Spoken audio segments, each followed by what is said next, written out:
Hele, ayaw nila paluhod, naluhuran mo. Si Pedro, na inaangkin nila na siya daw ang unang papa, ayaw paluhod. Pero itong nakikita po natin,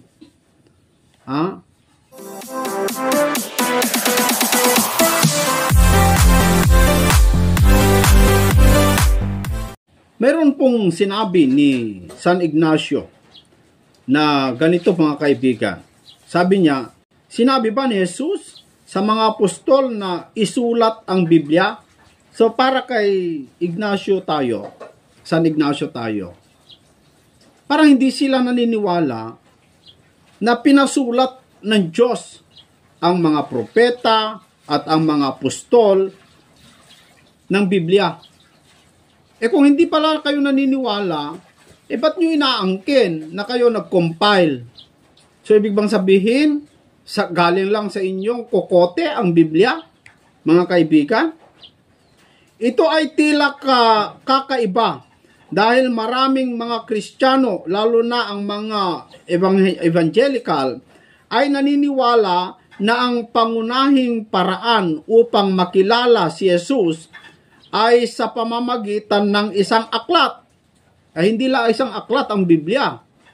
Dahil ang ibig sabihin ng Biblia ay maraming aklat, no? Ang Biblia. Ngunit si Kristo ay hindi kailanman sumulat ng anuman, hindi nakatala na hiniling niya sa kanyang mga alagad na isulat ang anumang bagay. Tignan mong katangahan ito. Kaya natawa si kapatid na Milo dito sabi ni kapatid na Milo, ha. So bakit niyo pa kinuha ang credit na nag-compile, wala palang utos na isulat, ha, sabi niya. Para sa Iglesia Katolika, ewan ko lang kung talagang yun ang paniniwala nila. Tanungin mo nga, San Ignacio po, kay Darwin Gitgano, kung hindi naniniwala na ang Panginoong Jesucristo ay pinasulat niya ang mga alagad. Kasi parang hindi ka naniniwala Nagtataka lamang po ako mga kapatid. Tignan nyo ang kalokohang utak ng mga defensor ng Iglesia Katolika. So nagdududa si San Ignacio sa Biblia sapagkat wala naman daw inutos ng Panginoong Jesucristo na isulat ang Biblia. Para lang mapalusot nila na pwede lang nang magdagdag o maglagay ng ibang aral na hindi lamang po mababasa sa Biblia. Ang problema mga kababayan, itong mga Katoliko, marami po silang ipinapangaral na wala sa Biblia. Kaya pala, okay lang na mangaral sila na wala sa Biblia, sapagkat hindi naman po pala sila naniniwala na hindi lamang po sa Biblia makukuha yung mga batas ng Diyos, kundi pwede pa rin silang gagawa o magdagdag ng batas mula sa Papa. Kasi si Jando, ganun Katwiran ni Jando, pwede lang magdagdag. Walang problema sa Panginoong Jesucristo. Kasi inutusan daw sila na anuman ang ipagbabawal dito sa lupa ay pagbawal sa langit. At kung anuman daw ang pahihintulutan nila dito sa lupa, pahihintulutan sa langit. Kaya yung pagluhod-luhod nila sa larawang inanyuan, okay lang yon. Dahil pahintulot nila yon, kaya pati sa langit, pahihintulutan din. Kahit sinabi ng Panginoong Diyos na huwag kang luluhod sa larawang inanyuan, kahit sinabi niya yon, dahil pinahintulutan ng Papa, pinahintulutan ng Katoliko, walang magawa ang Diyos. Pinapahintulutan niya na lamang. Ibig sabihin, mas mataas ang Katoliko kaysa sa Diyos. Baka ito na yung Antikristo. Baka ito na yung bulaang propeta na sinasabi ni Kristo, ni Apostol Pablo, na nagmamataas sa kanyang sarili. Baka ito na. Bakit? Kasi mga kapatid, parang lumalabas sa Iglesia Katolika ayon sa paliwanag ni Jando. Pakinggan muna natin, mga kapatid. So, wala namang problema sa dagdag Ano sabi mo? Walang problema si Kristo Tignan mo sa kalokohan dagdag. niya. Ang problema ni Kristo yung salungat sa kanyang turo. Yun ang problema. So ayon sa Iglesia Katolika, sa sinabi ni John Doe, walang problema yung dagdag. Basta hindi daw lapag sa Panginoong Hesukristo. Walang anuman daw masama kahit magdagdag. So lumalabas, mga kababayan, kahit anong ipag-utos po nila o pahihintulutan nila dito sa lupa, automatic, payag ang Diyos. So parang lumalabas, mas mataas ang kapangyarihan nila kaysa sa Diyos, na anumang ipinapahintulot nila dito sa lupa, walang magawa ang Diyos. Papayagan na lang. Kaya kahit yung sinabi ng Diyos na huwag kang gagawa sa larawang inanyuan at huwag mong yuyukuran sila o paglilingkuran man sila, walang magawa ang Diyos kahit pinagbawal niya, sunod-sunuran na lang ang Diyos sa kanila. Ganun po ang lumalabas. Tindi nyo. Ang tindi nyo. Mga kababayan, ang tindi. Kahit ano yung pagbabawal nila, walang magawa ang Diyos. Sa pilitan, pagbawalan niya rin. Ganon ang lumalabas. Ang tindi. Ang tindi. Alam niyo yung nakalagay sa Matthew 18:18 na ito yung pinagbabatayan nila na pwede daw magdagdag. Ganito ang sabi ng talata. Katotohanang sinasabi ko sa inyo na ang lahat ng mga bagay na inyong talian sa lupa ay tinatalian sa langit. At ang lahat ng mga bagay na inyong kalagan sa lupa ay kakalagan sa langit. Ang pagkaunawa po nila dyan, ayon sa kanilang translation, mga kapatid, dito po sa Biblia ng Katoliko o Magandang Balita Biblia, dito po sa chapter 18 ng Mateo, mga kababayan, ganito ang sinasabi. Hindi kasi tali at kalagay, pero wala naman tayong problema doon, ano? Pero iba lang yung kanilang pagkaunawa. Tandaan ninyo, anumang ipagbawal ninyo dito sa lupa ay ipagbabawal sa langit. At ang ipahintulot ninyo dito sa lupa ay ipahihintulot sa langit. Walang problema yung pahintulot o ipagbawal. Pero alam nyo mga kaibigan, ang nakalagay, anuman ang tatalian ninyo sa lupa, tatalian sa langit. Anuman yung ipagbabawal ninyo dito sa lupa, ipagbabawal sa langit. Ano po ang gamitin mong ipagbawal? O ipag-uutos? Ano bang gagamitin mong ipantali? Gagawa ka ba ng ibang aral? Alam nyo mga kapatid, napakalayong unawa yan. Kasi ang nakalagay sa talata, mga kababayan, anuman ang tatalian ninyo, anong gagamitin mong pantali? Sa Biblia pa rin nila, dito po sa Magandang Balita Biblia, sa mga taga-Roma, Kapitulo 7 sa versikulo 1, ganito ang ating mababasa. Mga kapatid, ako'y nagsasalita sa inyo ng mga nakakaunawa sa ng batas. Alam ninyong ang isang tao'y nasasakop lamang ng batas habang siya'y nabubuhay. Sa verse 2, halimbawa, ayon sa kautusan, ang isang babae ay nasasakop ng kanyang asawa habang nabubuhay. Ito, subalit kung mamatay na ang lalaki, malaya na ang babae sa batas na nagtatali sa kanya sa lalaking iyon. Yung ipantatali mo pala, yung tatalian mo dito sa lupa, sabi ni Kristo, tatalian sa langit. Ibig sabihin, ang gagamitin mong pangtali o pagbawal, gagamitin mong para yung tao ipagbawalan mo o talian mo, salita pala ng Diyos. Hindi ka dapat gagawa ng sarili mong aral na para bagang mas higher authority ka kaysa sa Diyos. Na kahit sinabi niya na huwag kang gagawa ng larawang inanyuan. O dahil mas higher authority ka, gumawa ka na ngayon ng larawang inanyuan at luhod-luhuran mo. Gaya ng ginagawa po nila. Yan, dahil pinapahintulutan nila yan, pahintulutan na din ng Diyos. Sampal yan sa Diyos. Mali po yan, mga kapatid.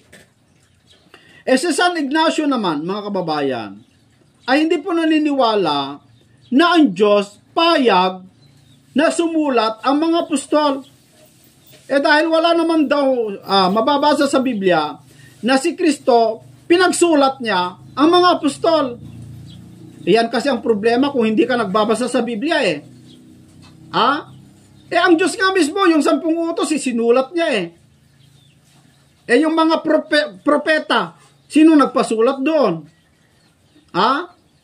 So hindi pinasulat ng Diyos. Para makalusot lang sila at para mapalusot lang nila na sila po ay pwedeng gagawa ng ibang aral, kaya nila ginagawa ang lahat ng bagay. Mga kaibigan. Pero alam nyo, mga kapatid, ang Diyos po payag sa ginawa ng mga apostol na sila'y sumulat. Si Apostol Pablo, meron po siyang sinabi dito po sa unang Korinto, Kapitulo 14, sa versikulo 37. Sabi ni Apostol Pablo, kung iniisip ninuman na siya'y propeta o ayon sa Espiritu, ay kilalanin niya ang mga bagay na sa inyo'y isinusulat ko na pawang utos ng Panginoon. Ang mga tao kasi noon, maaaring hindi na po maabot ni Apostol Pablo ang mga bayan-bayan. Kaya ang ginawa niya, para makarami siya, yung ipinapangaral niya sa Thessalonica, isinulat niya at ipinadala rin sa Korinto. Kasi basahin mo yung mga aral ni Apostol Pablo, iisa lang naman yan pare-pareho yan Pare-pareho yan kung basahin mo, magkakapareho yan. Kasi para makarami siya, mga kababayan, nagsulat. Yun ba ay hindi ba payag ang Diyos? Hindi ba payag ang Espiritu? Hindi ba payag si Kristo sa kanilang ginawa? Tiyak na tiyak ko, payag na payag po ang Panginoong Jesucristo. Bakit? Kasi, nung pumunta sa langit ang Panginoong Jesucristo, nagbigay po ng Panginoong Jesucristo ng kahalili niya. Sa mga Katoliko kasi, si Papa ang kahalili ni Kristo Pero napakalaking kasalanan nyo. Kasi si Kristo mismo ang naglagay ng kapalit niya. At hindi yung Papa. Ang ibinigay ng Diyos na kapalit niya ay ang Espiritu Santo. At yung Espiritu Santo, nagbigay naman po ng pahintulot sa mga alagad para sumulat. Dito po sa Gawa, Kapitulo 15, yung mga alagad, gumawa po sila ng sulat. At ito, kinasihan ng Espiritu Santo. Yung sulat na ginawa nila para ipadala sa mga hintil, mga kababayan. Kasi hindi personal makapunta yung mga ibang mga alagad. Kaya ang ginawa nila para maniwala ang mga Kristiyano, nagbigay sila ng sulat. Ano yung sulat? Na kinasihan ng Espiritu Santo. Sabi kasi dito sa verse 28, sapagkat minagaling ng Espiritu Santo at namin na huwag kayong atangan ng lalong mabigat na pasanin maliban sa mga bagay na ito na kinakailangan. So mayroong ginawa ng mga alagad na sulat na pinadala sa mga hintil. At yung sulat na yon, kinasihan ayon sa mga apostol, kinasihan ng Espiritu Santo. So, ibig sabihin, yun ay sealed by the Holy Spirit, mga kababayan. Ano? Na nung isinulat nila yon ay mayroong pong pahintulot ng Espiritu Santo, mga kapatid.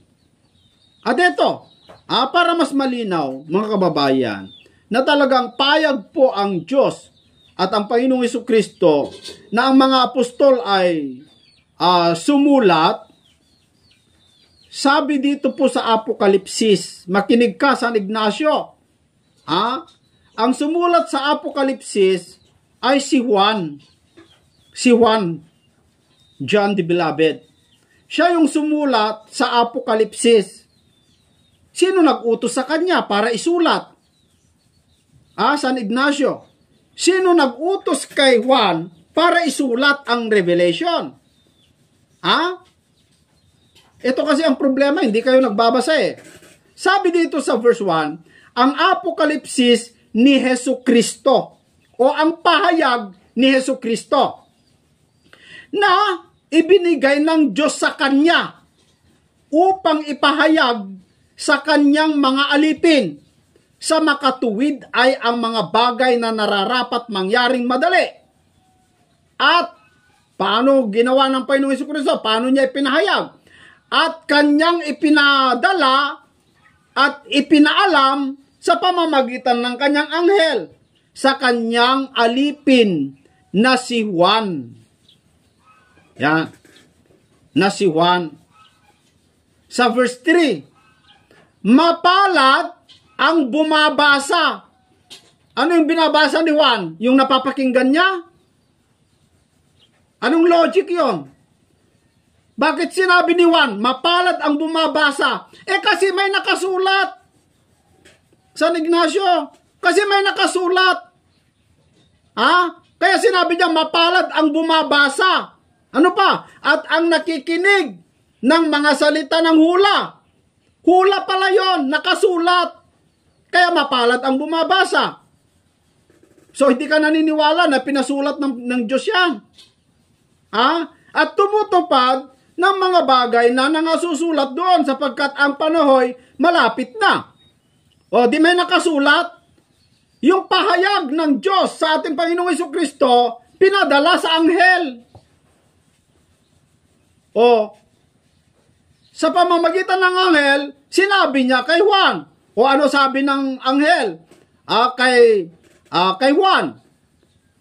Sabi dito, ako'y nasa espiritu ng araw ng Panginoon at narinig ko sa aking likuran ang dakilang tinig na tulad sa isang pakakak na nagsasabi, ang iyong nakikita ay isulat mo. Liwanag naman sa isang aklat at iyong ipadala sa 7 iglesia, sa Efeso, sa Smyrna, at sa Pergamo, at sa Tiatira, at sa Sardis, at sa Philadelphia, at sa Laodicea. O, napakinggan mo, San Ignacio? Pinasulat tapos pinadala. Ngayon, hindi ka naniniwala ng Panginoong Jesucristo, pinasulat ang mga alagad. Ano namang klaseng? Yan ang problema kasi ang hindi nagbabasa, nakikinig sa mga aral ng mga demonyo. San Ignacio, dapat magbasa ka, no? Pinasulat, yung pahayag, pinasulat. Yun pa kayang mga ginawa ni Kristo, ayaw pasulat. Ang mga apostol nga, inutusan ng Panginoong Jesucristo, magsiyaon nga kayo. Gawin ninyong alagad ng lahat ng mga bansa. Na ituro ninyo sila ang lahat ng mga bagay na inutos ko sa inyo. Ipaganap nyo sa kanila. Hindi nakarating dito ang mga apostol. Kaya ang ginawa nila, isinulat para makarating sa atin. Kaya ang lumalabas, ang nagtuturo pa rin sa atin, hindi yung papa, yung mga alagad pa rin. Kasi yung kanilang aral, nasa Biblia na, isinulat na nga Kaya nung hindi na nila marating dito, kasi sila lang yung inappoint ng Diyos para pumunta sa lahat ng mga bansa. Wala kayong karapatan. Walang karapatan ng sino man. para mangaral. Dapat ang ipangaral mo, yung ipinangaral ng mga alagad para matupad yung gusto ni Kristo na ang mga alagad pumunta sa lahat ng mga bansa. Kayo naman, gumawa kayo ng sarili ninyong aral dahil kayo daw ang inutusan. Naku po, ano namang klaseng ang magtuturo sa atin at ang magbautismo sa atin, mga alagad, wala na tayong karapatan dyan. Kahit sino. Kaya nga sabi ni kapatid na Eli, ang dapat lang mangaral, ang mga alagad, ang gawin lang natin, basain. Kayo, hindi nyo na lang binasa, dinagdagan nyo pa nga Pinasulat nga tapos si San Ignacio, hindi siya naniniwala. Meron bang pinasulat ba ni Jesus ang kanyang mga alagad? Heto, pinasulat. Pinasulat niya, pinalagay niya sa aklat. Tapos, pinadala sa mga 7 iglesia. Yun pa kayang mga ginawa ni Kristo, ayaw pasulat. Sa unang Juan, Kapitulo 1, pakinggan mo, San Ignacio. Pangalan mo pa lang, San Ignacio pa binigyan mo pa ng San Ignacio. Ito, unang Juan, Kapitulo 1, sa versikulo 1. Pakinggan mo. Yaong buhat sa pasimula, yaong aming narinig, yaong nakita ng aming mga mata, yaong aming namasdan at nahipo ng aming mga kamay tungkol sa salita ng buhay. At ang buhay ay nahayag at aming nakita at pinatotohanan at sa inyo'y aming ibinabalita ang buhay. Ang buhay na walang hanggan na kasama ng Ama at sa atin ay nahayag. Nahayag. Si Kristo yun Yaong aming nakita at narinig ay siya rin naming ibinabalita sa inyo upang kayo naman ay magkaroon ng pakikisama sa amin. Oo, at tayo ay may pakikisama sa Ama at sa kanyang anak na si Hesus Kristo. At ang mga bagay na ito, San Ignacio, ay aming isinusulat upang ang ating kagalakan ay malubos. Yan. Isinulat nila. Payag bang Panginoong Jesucristo? Payag Yung Revelation, pinasulat niya mga kaibigan. Kung hindi ka pala naniniwala na pinasulat ng Panginoong Jesucristo ang mga alagad, ba't mo ginagamit ang Biblia? Gawa na lamang po kayo ng maraming katikismo. Tapos sabihin nyo doon sa katikisim ninyo, pwede lumuhod sa larawang inanyuan. Pwede gumawa ng Diyos-Diyusan. Ganun na lang. Huwag nyo nang gamitin ang Biblia. Nakakahiya kayo. Mga kaibigan. So, yan po ang ating masasabi doon sa sinabi ni San Ignacio na wala daw, hindi daw pinasulat ang Panginoong Jesucristo ang mga alagad. Hindi pala pinasulat, ba't nyo kinuha? At ba't nyo pinapangaral? Hindi pala kayo naniniwala. Kung hindi naman kayo, ano ba purpose nyo? Bakit kayo gumagamit ng Biblia? Para makapera lang? Ewan ko kasi itong mga aral ng Iglesia Katolika, kung ano-anong mga aral nila na marami yung kumpil, may bayad. Panalangin sa patay, may bayad. Pagwisik sa nitso. Saan mo nakuha yon? Saan sa talata yon? Na pumunta ka sa mga nitso tapos wisik-wisikan mo. At may bayad. Ano yon? Nasa Biblia ba yon? Ipinagtatanggol ninyo, kayo ang tatag ni Kristo, pero yung mga aral ninyo, tignan po ninyo. Sige, sabihin natin, magagaling kayo. Matatalino kayo. Matatalino kayo kahit sa debate, magagaling kayo, puro panalo kayo. Aayon sa inyo. Pero tignan nyo nga yung mga aral po ninyo, tignan nyo nga yung mga ginagawa ninyong tradisyon, kung yan ay biblical. Nako, nakakaawa naman itong mga miyembro ng Iglesia Katolika na sunod ng sunod na parang totoo. Magbasa po tayo ng banal na kasulatan, mga kaibigan. Magbasa po tayo ng banal na kasulatan para makita natin ang katotohanan. Miski ako, huwag po kayong maniwala sa akin. Kung may duda kayo, pwede niyong basahin yung aking mga sinasabi. Ang talagang matalinong nagsusuri ay magbasa, mga kababayan. Magbasa.